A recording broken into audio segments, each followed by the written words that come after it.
conclusion po ng another white rice experiment. Wala na pong katapusan na rice experiment. No? So this time, what we did, napanood ko po kasi ito sa isa sa mga videos sinaing with apple cider vinegar at saka olive oil. No? So nakakababa daw po ng blood sugar spike. So tinesting ko po siya. So ito po yung naging resulta niya.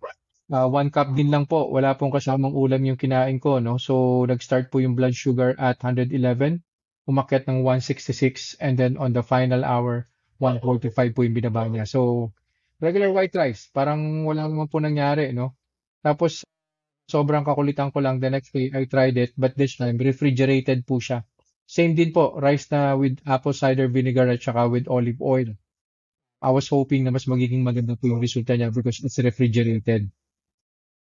Ito po yan. So, nag-start po tayo at 127.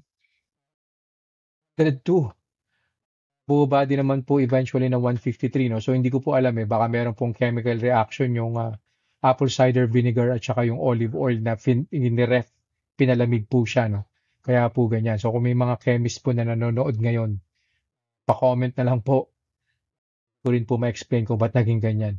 So, pag pinlat niyo po siya sa table, so ito po yung itsura niya. Yung second hour na spike po, si apple cider vinegar with olive oil plus 34 po. Si refrigerated plus 26 lang. So, siguro yung pagkaka-refrigerate po niya kahit papano. Pa po yung spike niya on the second hour. So, yun lang po. Wala naman pong pumasa, no? Parang regular na white rice lang po. Nag-spike na naman na potassium blood sugar. Anyways, see you guys in the next vlog. Bye-bye.